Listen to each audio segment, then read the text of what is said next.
Well, hello and welcome to part 1 of our Zyra Ashe bot lane guide. I'm Morose and I'm going to be talking about Zyra, the Thorn's Embrace. Together, her and Ashe make a fantastic combo, so if you have a friend you normally bot lane with, I recommend you give it a try. Keep in mind that these are really just tips that you should use to round out your personal playstyle. Feel the Thorn's Embrace. For runes on Zyra, I generally roll with flat magic pen marks, flat armor seals, magic resist per level glyphs, and moose beak quintessences. This build allows you to soak up a bit of damage early game, allowing Ashe to farm. It also provides a lot of survivability in endgame team fights. For summoners, I usually use Exhaust and Flash to help set up early game kills for Ashe. Just a harmless flower.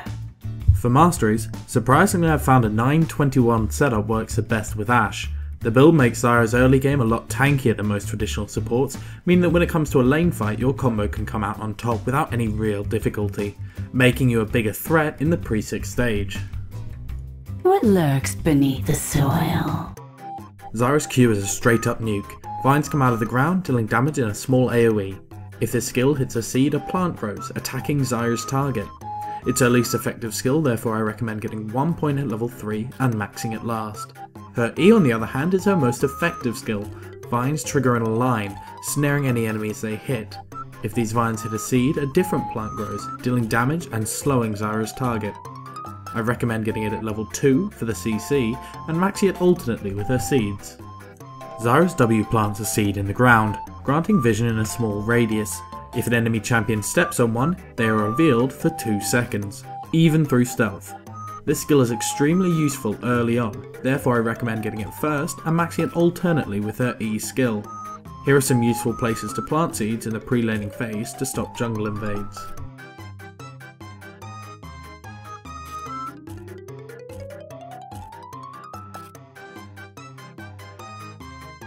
Zyra's ulti, Stranglethorns, summons tentacles, dealing damage in a medium AoE.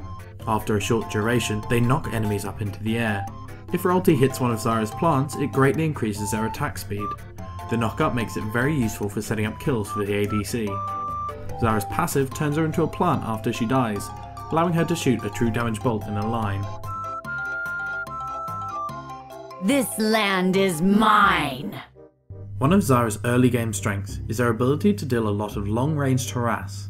Here, I'm able to get Ezreal down to half health while he's under a turret. When combined with Ashe, Zyra has a huge amount of disengage. Here Zac comes down for a gank. After picking him up with a hawkshot, Draco and I are able to easily get away. Also, never underestimate this combo's early game damage. Here Jaunty gets picked up by a seed while travelling down bot. Knowing that she doesn't pose too much of a threat early in the game, and that Xin Zhao is on his way, Draco and I try to prolong the fight.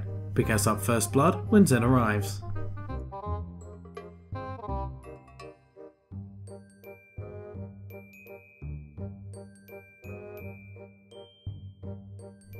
Bear in mind that Zyra's plants can be used to tank neutral minion and tower aggression. Here, although I almost steal it, Draco is able to pick up red buff without taking any damage from the golem. Choke the life from them. Ashe and Zyra have one of the strongest ultimate combinations in the game at the moment. In this clip, Draco is able to land his crystal arrow, locking down Twitch until my own CC kicks in, giving us an uncontested kill on Twitch and an easy follow-up kill on Blitzcrank. Keep in mind, however, that because of the high base damage, it is quite easy to steal your Ashe's kill with Zyra's ultimate, like this. As soon as you hit level 6, you become a very dangerous lane, picking up easy kills. Try and let your jungler know this, as your lane becomes very worthwhile to gank. When Xin comes down, we're able to punish the enemy for pushing too far by picking up 2 easy kills, allowing us to push the lane and get some damage on the tower.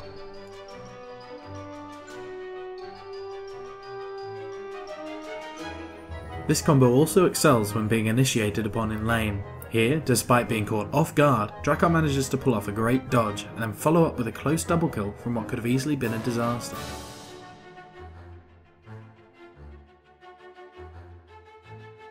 If you do make a mistake, Zyra's ulti is very useful for escaping. Fortunately, I managed to demonstrate this after getting pulled by Blitzcrank, using my ulti to stop Twitch until I get out of range of Expunge, surviving the encounter. Where are your friends? Mine are all around.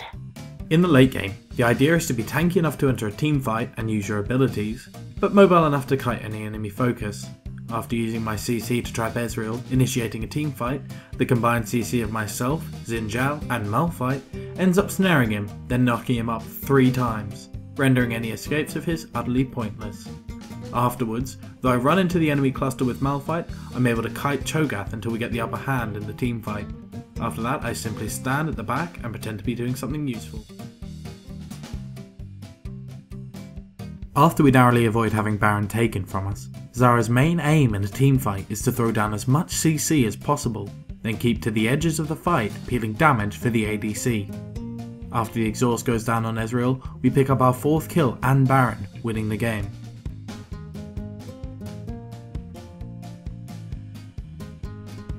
Because of Zyra's mobility, range and disengage, it's often safe to stick near the enemy team if they're busy with another objective.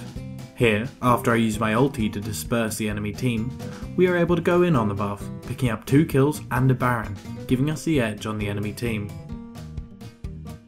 The combination of Zyra's vision and lockdown makes her an excellent champion in setting up crosswalk kills on enemy champions, especially when combined with a jump champion such as Aurelia. Take careful steps. A common mistake I've found when playing Zyra is to overcommit too early in a fight. Here we get vision on Zac. Assuming he is alone, we initiate a fight, and I make the mistake of burning my ulti far too soon, missing the knockup and not having access to it seconds later, where I may have been able to use it to save both mine and Drakar's lives.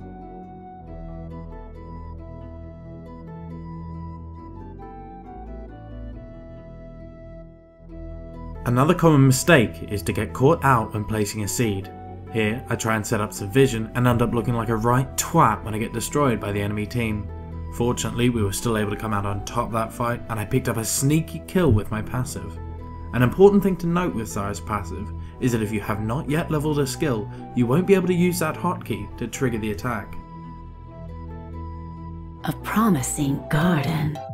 As Zyra, I usually start the game off with a rejuvenation bead, fairy charm, sight ward, and a health potion. Zyra's seeds allowed you to trade wards for an extra regeneration item. This build allows her to get Philosopher's Stone faster, as well as staying in lane for longer. The first time back I will generally finish Philosopher's Stone and Boots of Lucidity, later upgrading them with the Captain or Home Guard enchantments. After that I will generally rush a Ruby Sightstone as well as Shirelia's. The Reverie is a great item on Zyra, allowing her to initiate and disengage even more effectively than before.